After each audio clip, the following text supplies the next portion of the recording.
In this video, I'm going to cover all the best crypto exchanges to buy, sell, and trade crypto while addressing all of the features on all of the major exchanges. In fact, I recently created an all-in-one tool to help you sort out this information yourself so that you don't even have to rely on my recommendations, and I'll show you this tool in a second. But this video is going to be kind of long, and if you plan to be in crypto for the long haul, it'll definitely be worth watching it to lower your transaction fees and have access to all the coins that you want to trade without any major hassles. Also, this video is going to be structured a little differently than my other videos. We're going to cover topics for each exchange, like what KYC is, the deposit methods, the trading fees, the coin availability and withdrawal availability, which is super important, the fee to withdraw, and then I'm going to show you this master sorting tool that I've put together to help you decide what exchange works best for your goals. Let's dig in. First off, we're going to cover KYC. So KYC is simply an acronym for Know Your Customer. Basically, if you're trying to buy crypto and an exchange is KYC compliant, it means they're going to be collecting your name, your phone number, your address, your social security number, and probably even a picture of your face. Personally, I get a little anxious about giving all this information to a bunch of companies, but almost all exchanges in the United States require this. Now, there are a few that don't, and they're the real MVPs, but we'll cover that later. If an exchange requires you to submit KYC or your personal information, you can be assured they're going to give your information to the local government and IRS as well. So this means you need to be great at keeping records of your buys and sells and reporting them properly. Otherwise, you may be committing tax fraud. For exchanges that don't require KYC, they are a little bit more lenient, and there may be no way that the IRS could know of your buys and sells. Although, I would never advocate for tax fraud, just personal privacy. In the exchange sorting tool that I'm about to share, I have gone through all the major exchanges and found out if they are KYC compliant or not, so that you don't have to worry about that before signing up. If you want to stay anonymous when buying crypto, you can, and I'm going to show you how. Now, the next thing worth mentioning is deposit methods. Now, the way that you buy crypto is usually by connecting an account of some type. Some exchanges allow you to connect a credit card so that you can buy crypto with it, but it's not always recommended. Other exchanges let you buy with a wire transfer, which is usually only recommended for larger purchases. Most exchanges, though, will let you buy with an ACH or bank account transfer,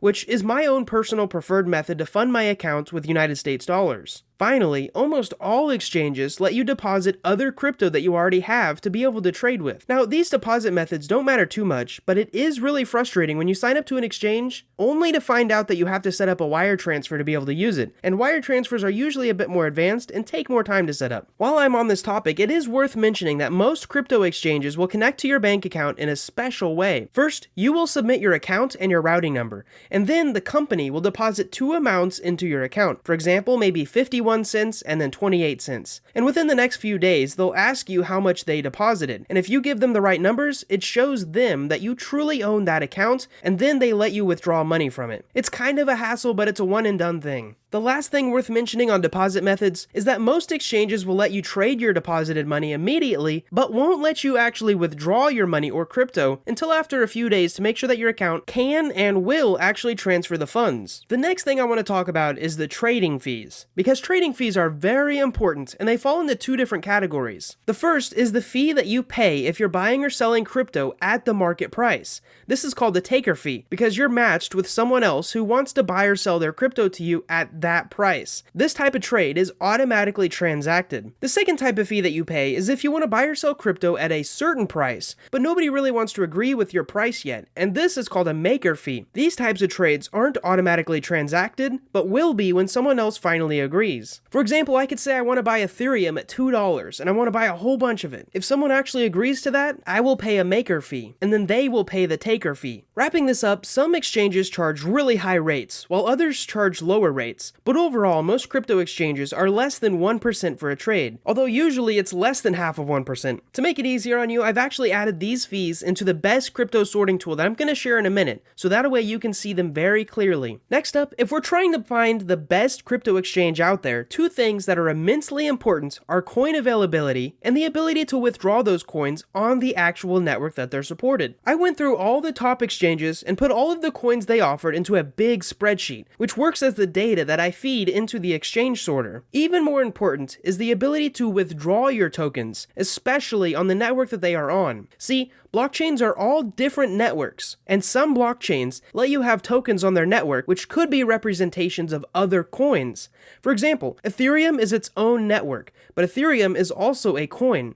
On the Ethereum network, I can have Tether tokens, USDC tokens, Chainlink tokens, and Shiba Inu tokens. However, there's another network called Polygon, which is faster and cheaper, and its token is called Matic. The issue is that I can have Matic on Polygon network and the Ethereum network, so I can have the same token on different blockchains. True Matic is actually on the Polygon network, but most exchanges only let you withdraw it to the more expensive Ethereum network, which is a big issue if you're wanting to invest in DeFi without the crazy Ethereum gas fees. This is actually the main reason I made this crypto exchange sorter, to help people who wanted to find out which exchange they can withdraw certain coins from on certain networks without doing a ton of digging. Now the last thing before we get into how to use the sorter is the withdrawal fee, because nothing sucks more than trying to withdraw $100 from your exchange and realizing there's a $20 withdrawal fee. Unfortunately, usually these fees are based on the crypto that you're attempting to move. For example, a transaction on Bitcoin network is much cheaper than a same transaction on the Ethereum network due to how many other people are trying to make transactions. Sometimes there are also minimum amounts that you have to withdraw as well. Now it's really difficult to put this information into the sorter since the fee is almost always different for every crypto that you're trying to withdraw. But I do have separate exchange reviews that you can click through to see the specific withdrawal fees. I will say these fees are usually pretty low if you're withdrawing more than a few $100s of crypto at a time. Finally,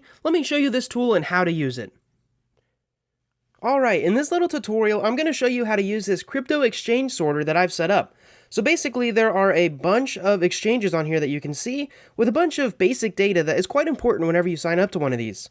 You can see here is the name of the exchange, the number of coins or tokens that they have, which they technically have more, but these are only the ones that we're sorting by. You can also see the maker fee, the taker fee, if they allow wire deposits or bank ACH transfers, if they allow funding by a credit card, and probably most importantly, if they're KYC compliant. Lastly, you can see the button to actually join, which is most of these are affiliate links, and then our own Whiteboard Crypto reviews, which we're slowly working on these. Now, to use this tool, first you'll go to countries. For example, I'm in the United States, so I'm going to type United States, we'll click on United States, and it will basically reload the table of all the exchanges that you can sign up to in the United States. Now, even more importantly, we could select a coin that we want to purchase, that way we can see which exchanges actually offer it. For this example, I'm going to use Matic. And more importantly, I'm going to be selecting Matic on Polygon Network. So basically, this allows us to see which crypto exchanges actually will sell us Matic and then allow us to withdraw it on the Polygon Network, which you'll see here real soon. As soon as I click this, it'll update the table and there's only 4. So if we wanted to change the coin, we could go back and click this X button and then we could try let's just try Matic on Ethereum. Now there's a lot more coins that allow you to withdraw Matic on the Ethereum network, but here's the cool part. You can also sort them by the trading fee. So if you click this right here, it will actually sort the table, and we should be able to click it again and go from lowest to highest. So you can see Voyager has a 0% trading fee and Bitstamp has a 0.5% trading fee. Now the other things you can do is you can actually sort by wire deposits, so you can sort them like that, you can sort by credit card deposits, and you can sort them by KYC compliancy. So that's basically how to use this exchange. It's super simple and I designed it like that. Hopefully you find it helpful if you're wanting to purchase a coin and find out which centralized exchange actually offers it. I do plan to update this quite frequently with new countries, new exchanges, and new coins whenever they pop up. Actually, if you scroll all the way down to the bottom, you can actually leave a reply, which is like a comment to the page, and it would be really helpful if you could suggest coins, exchanges, or countries that I haven't already listed. Anyways, I hope you find this tool and this tutorial helpful. Let's get back to the video. Now, one thing I definitely want to share with you is the concept of not your keys, not your crypto. I actually have a whole video on this topic, but the idea is that when your crypto is on an exchange, that exchange owns the crypto. Think about it like this. Let's say you go to a car dealership and you buy a car. However, after you've purchased the car, you just leave it at the dealership. You never take it home. If the dealership wanted to, they could take your car for a spin, racking up miles on it, and even getting into an accident. Even more so, someone could steal that car from the dealership. Well, the same goes for your crypto. If you leave it on a centralized exchange, they will use it on their balance sheets and probably do stuff with it. Now, the solution to this is that you should find a way to withdraw your crypto from the exchange and put it into a crypto account that only you own. Now, there are many ways of doing this, and I've actually been thinking about creating a separate video on how to do so, so drop a comment below if you're interested in that video. Basically, I highly recommend moving your crypto off of an exchange into something like MetaMask or a Ledger wallet, even if they say they offer good returns to stake it with them. Otherwise, they could lose your crypto in a hack, they could illegally steal your crypto, and they're probably doing things with your crypto that are making them money, and instead, you could be doing that. Now that we've got that out of the way, let's go to a mini review of all the exchanges that I've personally tried. Now, before we get into these mini summaries, I want to let you know that each of these exchanges can be found in the description below with an affiliate link that will actually support the channel if you use it to join. I've tried as hard as possible to contact each one of these exchanges individually as a content creator and try to get the best discount for you, so it's actually very likely that using one of my exchange affiliate links will actually allow you to pay lower fees than if you just signed up on your own, which I really appreciate that opportunity. I kinda wish it was just the default. Anyways, first on the list is Coinbase. Now, Coinbase is the best exchange for beginners. The user interface is very clean, they are really easy to set up, easy to use, and they offer all the popular coins that someone new to crypto would want to buy. Now, some of the issues are that the fees do start to get a little expensive if you trade with them a lot, and their customer service time has been reported to take forever. The cool thing about Coinbase though is if you use Coinbase, you also can set up a Coinbase Pro account, which is basically the advanced version of Coinbase that lets you set limit and market orders, unlocks a few other cryptocurrencies, and has lower fees. I highly recommend looking into it if you're using the regular Coinbase a lot.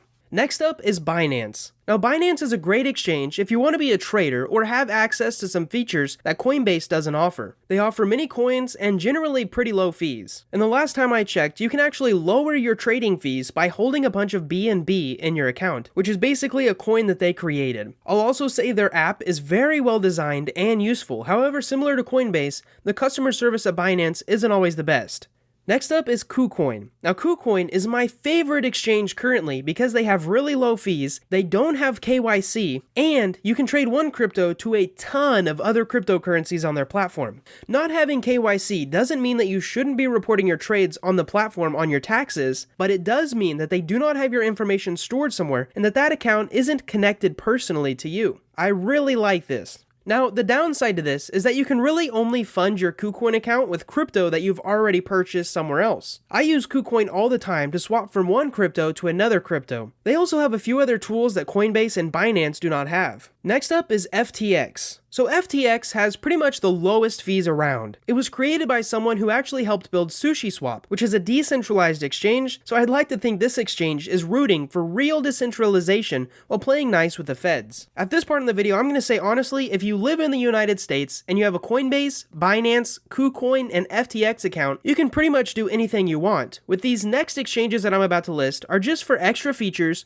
or unique coins that you can't find anywhere else. The next one is Pionex, and I like them because they have a bunch of trading bots available. I haven't completely nerded out and tried all of them yet, but the ones I have tried seemed really useful to anyone who knows what they're doing. If you want to see any of the bots, you can check the link in the description, and they also have a ton of coins and tokens available. Next up is the Crypto.com app. Now, I joined the Crypto.com app because they had the ability to buy and sell Chia back in the day, but since then, I've used them here and there, since they do have some coins that other exchanges don't, and usually actually let you withdraw on the network that you want to. Next up is Kraken. Kraken was actually one of the very first crypto exchanges I ever signed up to back in 2017, and I think they've been in operation since 2011. They have mostly low fees and let you buy a bunch of the popular coins pretty easily. They're a good exchange, but they're slowly getting taken over by other exchanges that are just better in a few different ways. Next is Gemini. Now, the real reason I actually have a Gemini account is so that I can connect my account to the Brave network, where I get paid by using the Brave web browser, and also anyone who uses the affiliate link to download and try the Brave browser. Now, Gemini themselves actually doesn't offer very many coins, but the interface is very user-friendly and great for beginners. Next is Bittrex. And I don't really use Bittrex much, but it's got average fees and a medium amount of coins available. I think it's one of the largest exchanges used by people, and I will say their app is one of the best developed crypto apps in terms of functionality and user interface.